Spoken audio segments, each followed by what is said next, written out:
Thank you. Happy Thursday, everyone. Thank you for joining us today for MVC's Health in Action Work Group, an overview of Behavioral Health Home, CCBHC demonstration, and Innovation in Behavioral Health Model.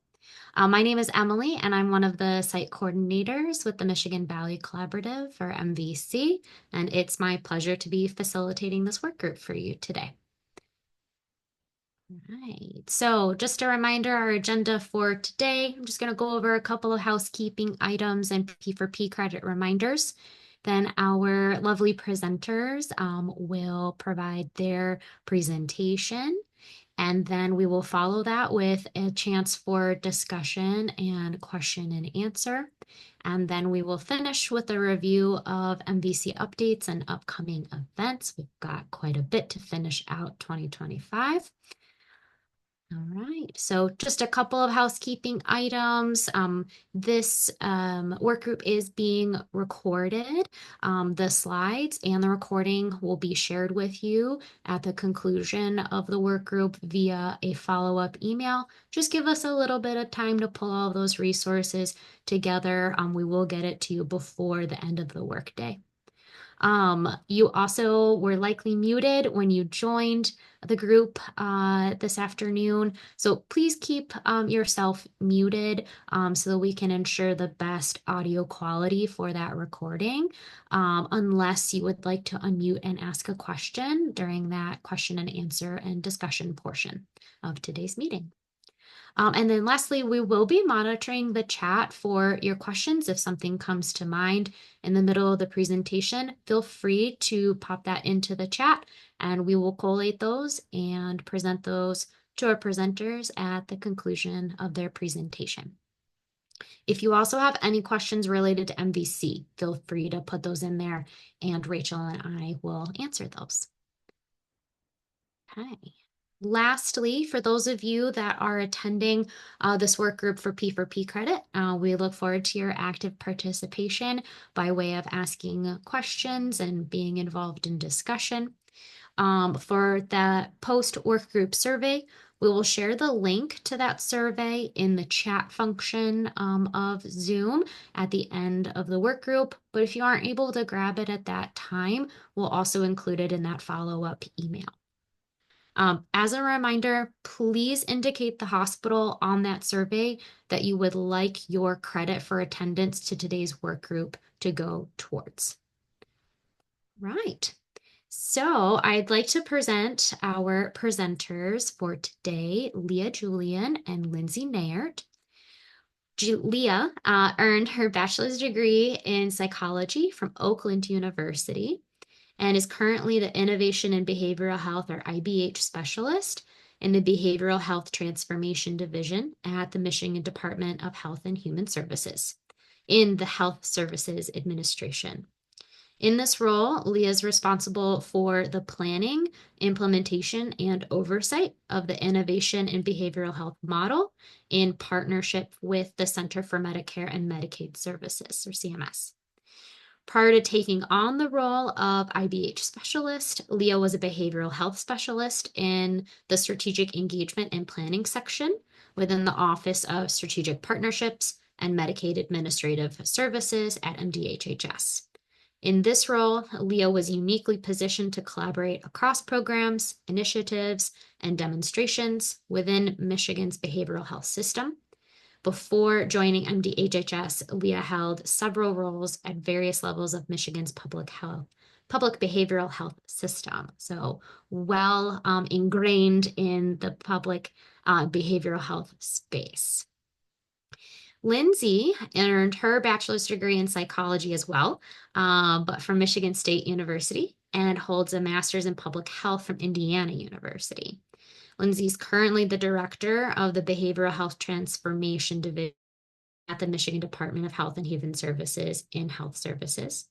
And in this role, she provides leadership and direction relative to policy development and changes program operations, analysis, research, and reporting of integrated health models. These programs include Medicaid's health homes, certified community behavioral health clinic demonstration, and the Innovation in Behavioral Health model. Prior to becoming the division director, Lindsey managed the service delivery transformation section at MDHHS and was the associate director of integrated health at the Michigan Primary Care Association. Thank you so much, Leah and Lindsey, for being with us today. I'm going to pass everything over to you. Hopefully you should be able to share your slides, but I will stop my share. Great. Thank you so much for the introduction, and good afternoon, everybody. Thanks for letting us be here during your lunch hour. We appreciate it, and very excited to talk to you about all of the projects that Emily laid out for you before we got started here today. My name is Lindsey Naeyaert, and I'm the Division Director of the Behavioral Health Transformation Division here at the Michigan Department of Health and Human Services. And as Emily said, I have a vast background in integrated health projects. In the last 10 years, I've been working both at the state and at the Michigan Primary Care Association. I like to tell everybody we get to do the fun stuff at MDHHS. We do all the integrated health projects where we're really looking at transforming behavioral health services to improve access and quality of care to the folks who really need it here in the state of Michigan. I just want to, before I pass it over to Leah, can you see my screen okay? Can you just give me a thumbs up? Okay, great. Leah, I'm going to pass it over to you to introduce yourself, and then we'll get started on the slides. Yeah, sure. Thanks, Lindsey. Good afternoon, everybody. Thanks for having us this afternoon. My name is Leah Julian. I am the Innovation and Behavioral Health Specialist here on the Behavioral Health Transformation team. New to this role, new to this new project, so excited to share what we are about to embark on related to the IBH model when we get to that portion of the presentation. So thank you. Thanks, Leah. All right. I think we have about 20 slides. Hopefully we can get through them in about 20 minutes, and really appreciate any dialogue at the end, questions that you have, and ways that we can help clarify anything that we talk about today. So we're going to talk about the behavioral health home model, the CCBHC model, and then the innovation and behavioral health model today. So I'm going to kick it off by starting off with our behavioral health home model, which is actually our most mature model of the three.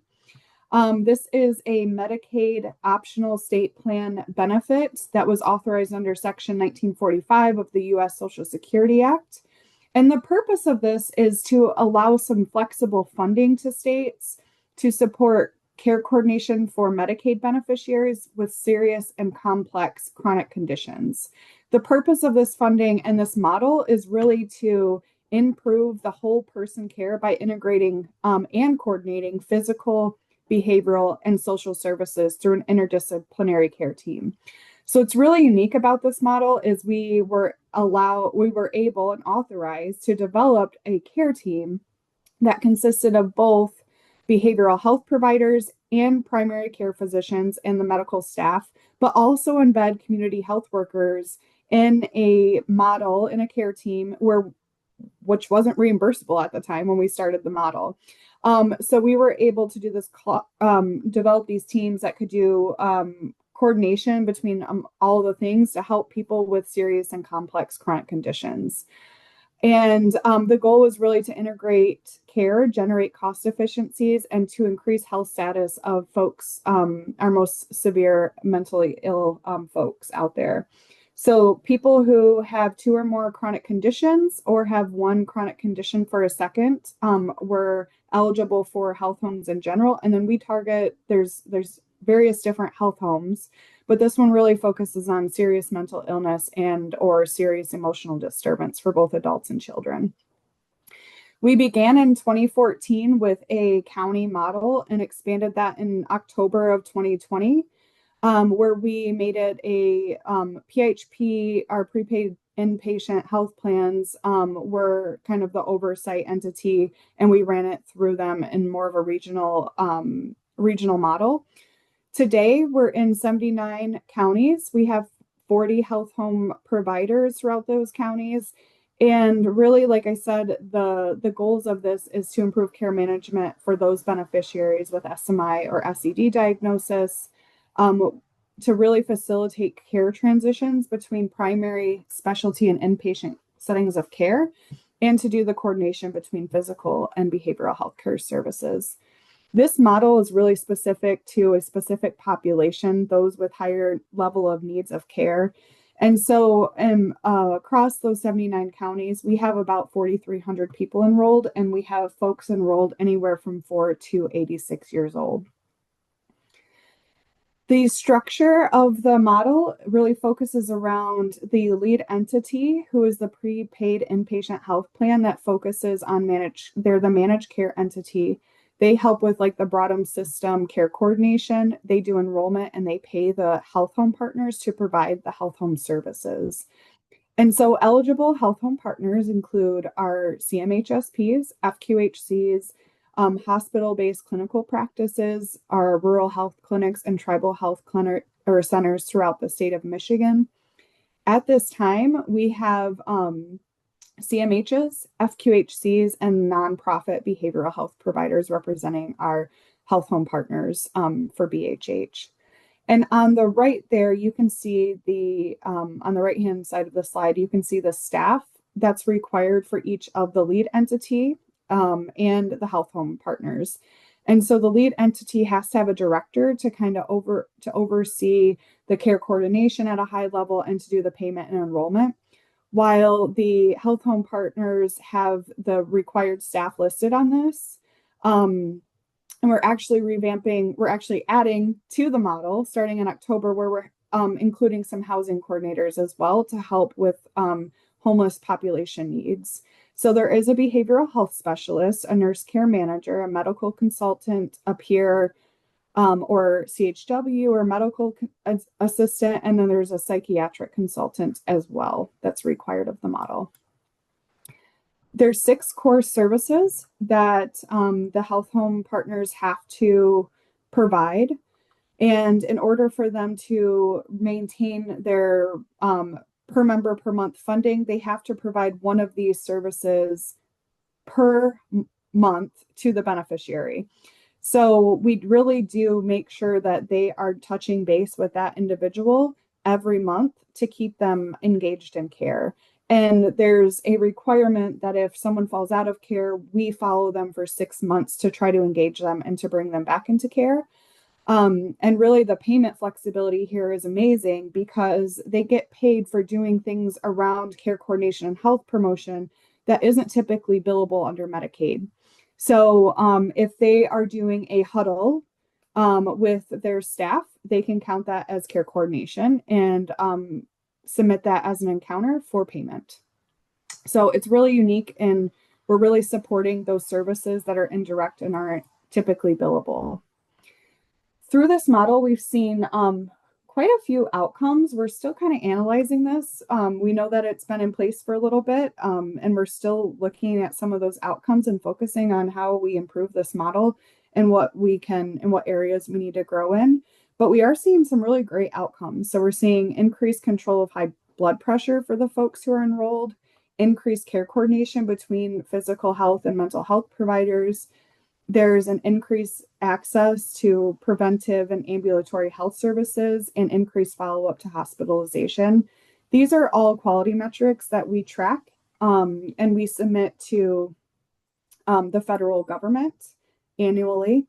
There's also a component where we do a pay for performance for our providers. So if they're achieving and exceeding benchmarks compared to the region or the state, they're getting funding for quality bonus. So very high level presentation. So if you have questions, happy to answer any at the end. I am going to transition to our certified community behavioral health clinic demonstration. And this one is very exciting too. I'm not sure how many folks are familiar with a CCBHC, and if you're not, I hope you are not in an area where there is a CCBHC, because CCBHCs are required to coordinate with hospitals and have a relationship. And so I would be really sad if folks didn't know what a CCBHC is, but I will tell you all about it today. So CCBHCs are nonprofit or local government agencies that have to meet a robust state certification criteria. And when I say robust, I'm meaning like 200 standards that they have to meet in evidence in order to become a CCBHC. They provide comprehensive and coordinated services and adhere to stringent quality and cost reporting requirements. The really unique piece of all of this is that they have to serve all people regardless of insurance status, ability to pay, level of care, level of need, or geographic location. And so our CCBHCs who are certified get a prospective payment system payment to provide services based on their prospective cost for those individuals. And so this is kind of like the FQHC model where they're serving everybody and they get a PPS payment to do so. There is a difference. If you've heard of CCBHC, you may have heard of it in terms of the demonstration or the grants. There are a lot of providers who have received grants. Those are administered directly through a federal agency named SAMHSA. And CCBHC demonstration is administered through the state, and it is an entitlement to provide Medicaid dollars to those providers, whereas the grant funding is federal funding that is directly to the clinics through a grant funding. We have 35 CCBHC demonstration sites. We started a few years ago. We're in our 4th demonstration year. We started with 13. We've been pretty aggressive here in the state of Michigan and have expanded pretty vastly and quickly compared to other states that are participating in the CCBHC demonstration. Currently, when we started, there were 6 other states. They added 2 more, and then they just added 10 more states last year. Their plan is to add another 10 next year. And so the CCBHCs they provide outpatient behavioral health services. So they're not providing inpatient residential services, but really those outpatient services, and they are required to provide those in a timely manner as well. So our goals are to increase access to high quality of care, to create a standard of behavioral health services throughout the state of Michigan, to continue to coordinate behavioral health, physical health, and social needs. One of the biggest goals of ours is to improve that quality. And one of the ways to do that is through evidence-based practices. And so we have implemented we require a ton of evidence-based practices, which is both a good and a bad thing, depending on who you ask, the staffing or the state, I don't know. I think the beneficiaries appreciate it mostly, but it does mean that it's a lot of work. It's a heavy lift, but they are providing high quality services. And then, like I said, the other main goal is to establish some standardization and consistency through that certification process for all CCBHCs in the state. So if they're standard throughout the state, no matter where you go. Like I said, we're in demonstration year 4. So the data that I'm presenting today is for our demonstration year 3, which was fiscal year 2024. So we had over 133,000 unique individuals served through a CCBHC. We added 17 clinics. And that was about a 77% increase in individuals served from the year before. Most folks are enrolled in Medicaid, but we do have a pretty big portion of folks served who are non-Medicaid. That includes no insurance, but I think the other cool thing is that it opened the doors for people with commercial insurance who couldn't get comprehensive services before. We've seen a lot of people come into a CCBHC that has Blue Cross or otherwise, and they're able to get, it's just another provider that accepts their insurance in their community. So that has been great. Most folks are adults, but we do see 23% of individuals who were under the age of 18 receive services at CCBHCs. And if you know anything about our behavioral health system in Michigan, the public behavioral health system, you know that there's kind of a separation between children's services and adult services. And what CCBHCs do is they open the door so a child can receive services throughout their lifespan at one provider if needed. And it's really helpful to the parents who can see a provider at the same place that their children do.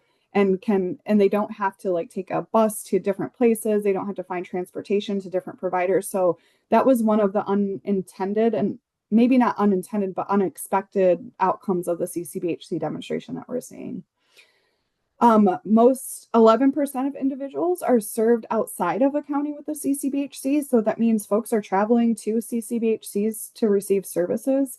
And then most of our folks are white. And then I have some stats on the demographics there for ethnicity, race and ethnicity. I'm going to go on. CCBHCs are required to provide 9 kind of areas of services. So crisis is a big one that they're implementing, but most of the services that they're providing are outpatient mental health and substance use disorder services.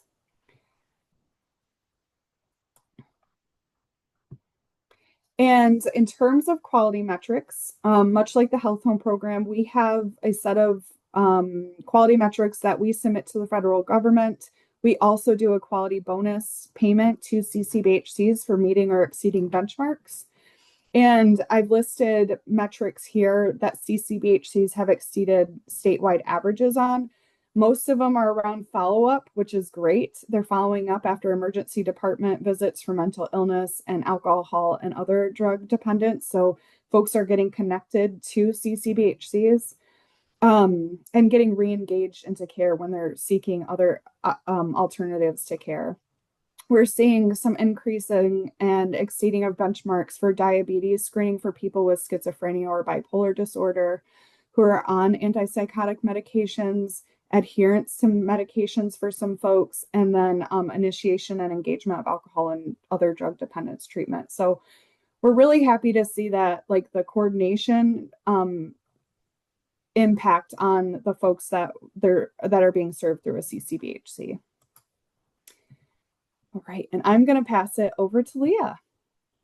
Thanks, Lindsey. So this is kind of exciting to share this presentation today. You know, Lindsey shared 2 great examples of some well-established models that we've implemented throughout the state. And now I'll kind of give some overview on a very fledgling model that we're working through some planning to get established here in the state. So go ahead, next slide, Lindsey. So Michigan was one of a handful of states, including New York and South Carolina, to name a few others, to be selected to participate in the innovation and behavioral health model. That selection came late in 2024 with a start date of January 1 of 25. So as part of that, we have entered into a cooperative agreement with the Centers of Medicare and Medicaid Services, meaning that we have been awarded funds, but we also work incredibly close with our federal partners at CMS and their team, and continue to foster that partnership. And they play a significant role in the execution of this project. So we work very closely with them, hand in hand, to make sure that this project is executed according to how we applied and what we intend to do. So the IBH model is focused on improving the quality of care and behavioral and physical health outcomes for adults enrolled in Medicaid and Medicare with moderate to severe health conditions and substance use, mental health. I'm sorry, with moderate to severe mental health conditions and substance use disorder concerns. And also, an additional component of this model is the development of an interdisciplinary team, care team, to address and coordinate both physical health, behavioral health, and also health-related social needs. And the aim here is really to assist in minimizing barriers to the access of high-quality integrated care. Go ahead, next slide.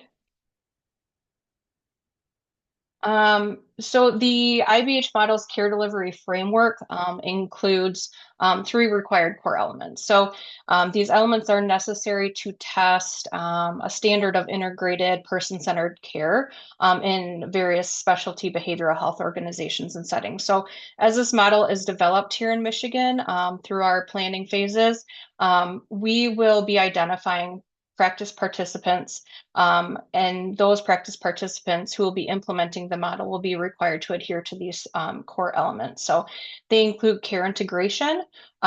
So there we have behavioral health practice participants where they will be screening, assessing, and referring and treating individuals as needed for whatever services they may require.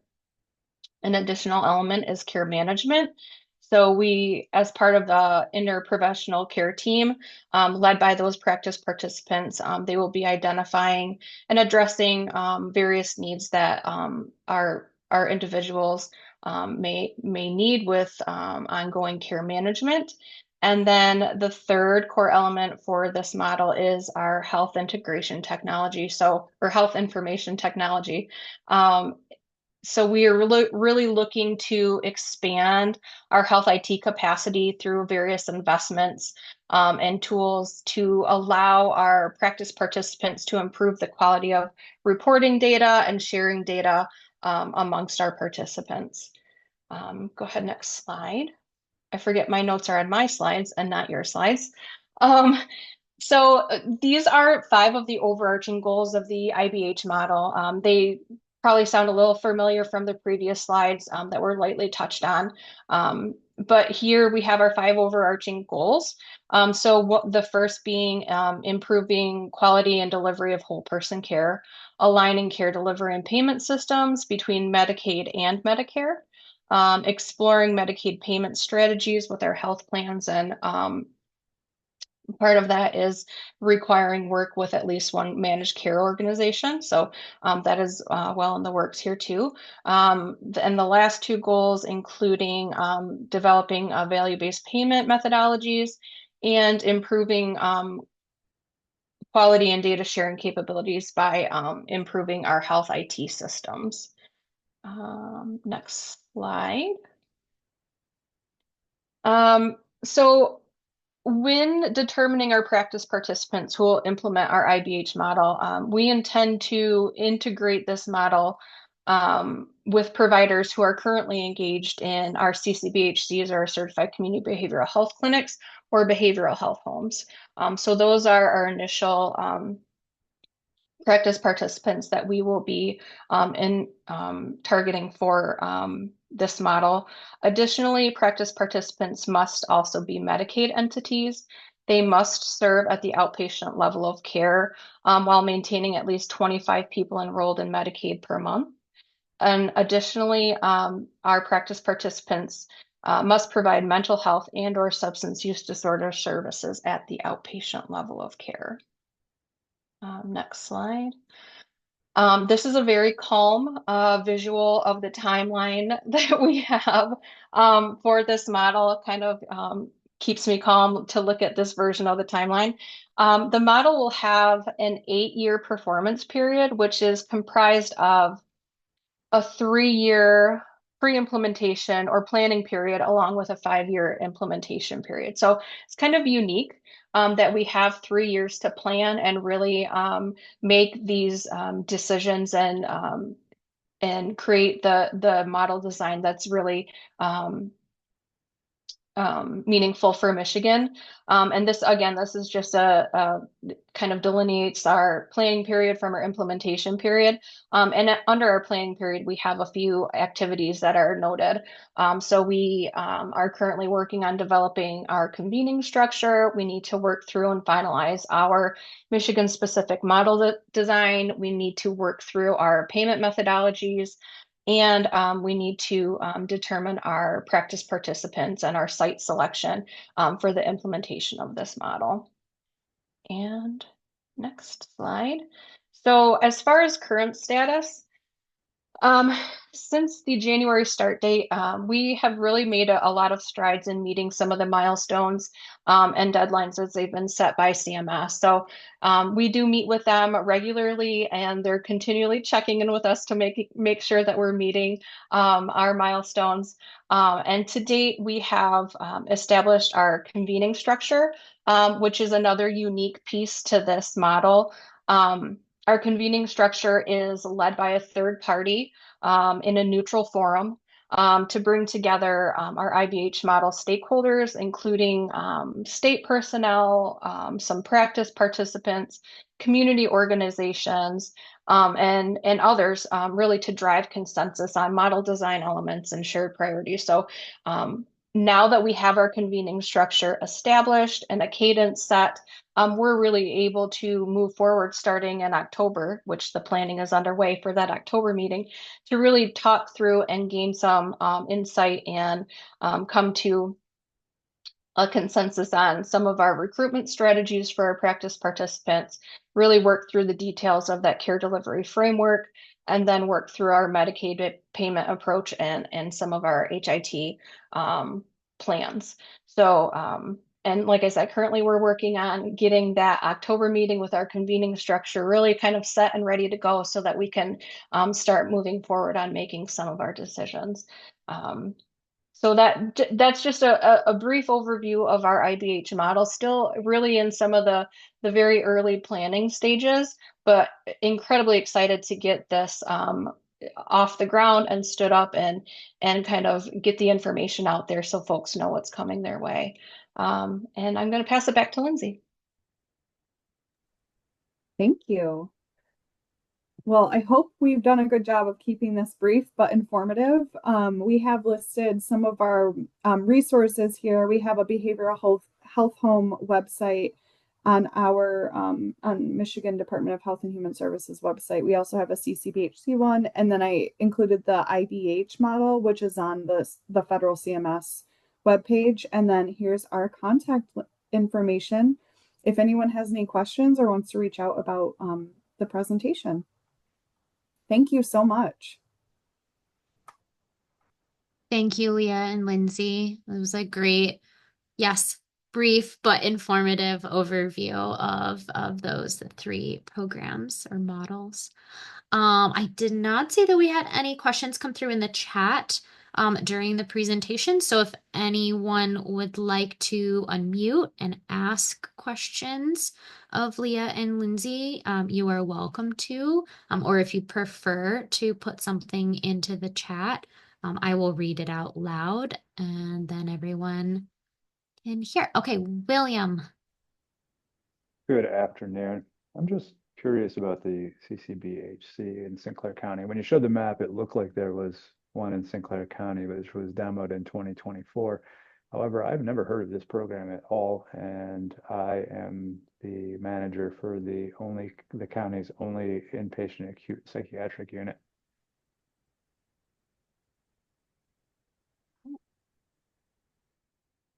So St. Clair County, William. Yes, maybe I was seeing the map wrong. I just want to verify and curious who I should connect with if that is the case. Now, Lindsey, you said you would be concerned if there was a program in an area and a site wasn't maybe familiar with them. Is it possible to obtain a list of the sites that have implemented? So I think Lindsey may have gotten kicked out. We had an unstable connection for a half a second. She said she's trying to get back in, but I think I can connect with her and see if we have a contact list that we're able to share. So, Lindsey, it looks like you're back on. I'm not sure if you're able to hear William's question. I didn't. I'm so sorry I got kicked out for some reason. No worries. William, do you mind repeating it? No, not at all. No trouble. Technology gets the best of us on a regular, so I get that. So in regard to the CCBHC, when the map was shown, it looked like there was a demo for St. Clair County in 2024. I'm the manager of the county's only inpatient acute psychiatric unit, and I've never heard of this program before. So I'm curious if I read the map wrong, or I'm just completely in the dark here and who I should connect with. No, you're not. Yeah, we do have the St. Clair CMH is a CCBHC. So we can definitely share the contact list with you if you'd like to connect with them, and I can share that Oh with no, Emily. I have a tight working relationship with Okay. our local CMH. So if that's the case, we're Okay. good to go. That's just Okay. never come up in conversation or in any of our meetings. So Interesting. excellent. Thank you for clarifying that and clearing that up for me. Oh, you're very welcome. Thanks for the question. Before I ask some of the questions that are coming through in the chat, was there anyone else on the call that wanted to clarify um, site or contact information for one of these demonstration sites, for example? Just wanted to make sure I didn't cut anyone off. Okay. So we had a question from Emily Narrator, wondering if there are plans to leverage and work with any of the CQIs to promote your program offerings more. Examples being MI Mind, MCT2D, M Shield. This may be more of a question for us at MVC, but Leah and Lindsey, are you familiar with, I would say, especially the CQI MI Mind? It's our mental health CQI. I am not, no. So this is a really wonderful flag. If you think it would be Yeah. beneficial for us to, coordinate or work with anybody to get, the name out there, we'd be happy to do so. Yeah, definitely. I think, I can't speak for MI Mind, MCD2D, or M Shield, but I could definitely see some overlap in focus areas and interests, especially with MI Mind. I will note that MI Mind is quite a new CQI, so they are in some ways like just starting to stretch their legs. So that I think MVC could help facilitate some connections for you, Leah and Lindsey, with them to see if there can be any future leveraging and collaboration. Would love that. Thank you. Yeah. All right. We had a second question come through in the chat. When will CBOs be included in the IBH model? And I apologize, I'm not familiar with CBO. A CBO is a community-based organization such as the YWCA, Salvation Army, and others because of the work they are doing with DV and with human trafficking.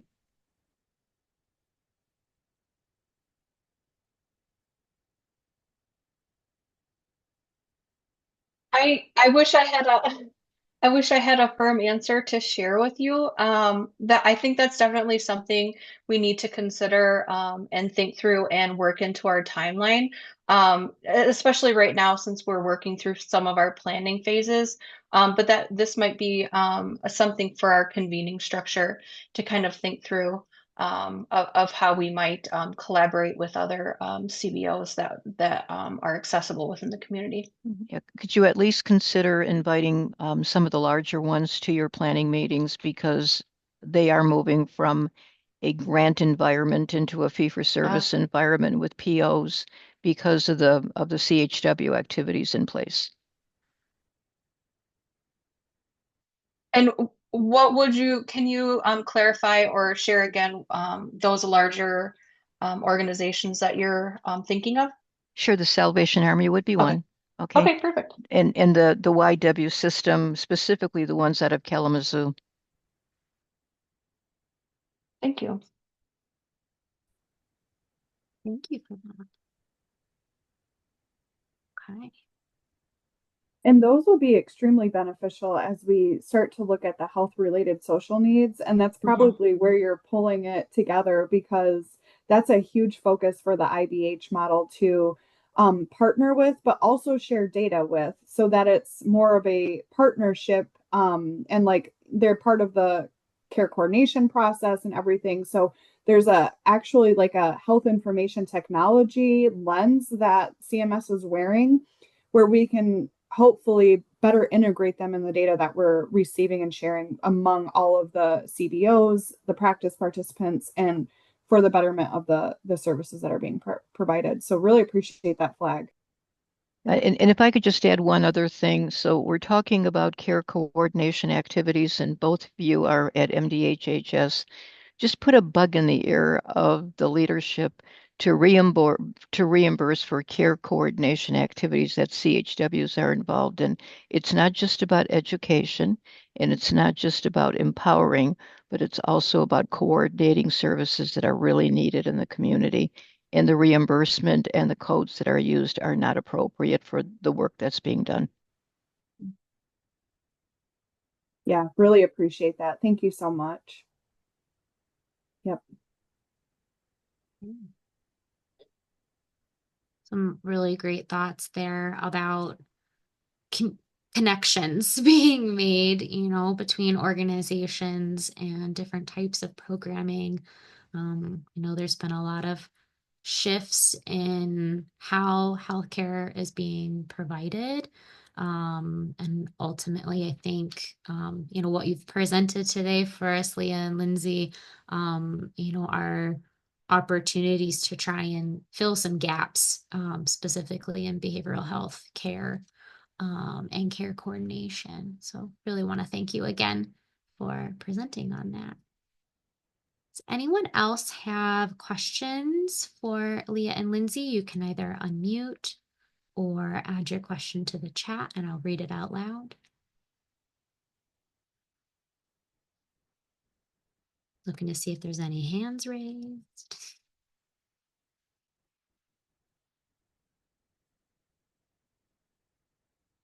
I am curious if everyone can find the hand raise button, or if you want to put yourself on camera and raise your hand, how many were familiar with at least one of the programs presented on today, or models? If anyone on the call was familiar before, or if this is news to you in healthcare. Most folks here are quality leadership at systems and independent sites across the state of Michigan, as well as some physician organization representation. Okay, I'm seeing a lot of new. This is new information to most of us on the call today. Okay. Okay. I'm sort of curious if anyone could speak to having learned a little bit more about these programs, and I know it was a fairly brief overview. What might be our next steps? And this might be a question for Leah and Lindsey as well. If anyone on this call is interested in trying to get involved or connect with one of these models that's already instated in their county, like what are kind of their next steps to doing so?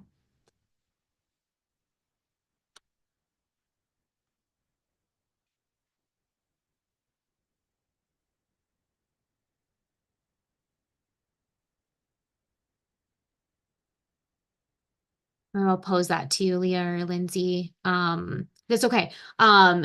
If someone was interested in getting connected, is there a next step that one could take?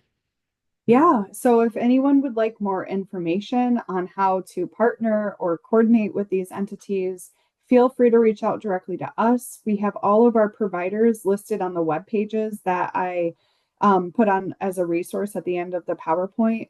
So we have a directory for all of our CCBHCs. We have a directory for all of our health home partners as well on the web page. So you can find, like, there's even a map where you can click on what county you live in and it takes you down there. So you can feel free to reach out to them. But if there's like a broader question, or like, how do I coordinate with the CCBHC or behavioral health home, feel free to reach out to us, and we can we'll definitely respond and connect. That sounds awesome. Oh, can I add one more thing? If anyone's interested as we develop the IBH model of participating in the convening structure, please feel free to reach out to Leah. I love the recommendations for those broader CBOs and those larger CBOs. So we'll definitely take that as a next step. But if there's other people that you think should be part of those conversations, let us know. We'd like to be as inclusive as we can, so that we develop the best model that we can for folks. I will note that there was one other recommendation in here as next steps for you would be to maybe additionally connect you with PGIP. So PGIP works with all of the physician organizations in Michigan. So we can probably help facilitate that connection as well. Okay. Great. Looking at time, I'm just going to reshare my slides and finish out the day. Right. Apologies, my settings got flipped. Okay. Great. So just a reminder that we have a couple of remaining work groups for 2025. The next immediate two will be a sepsis and a health and action work group in September. And if you missed any of our work groups from last month, there is a summary work group blog on our webpage available.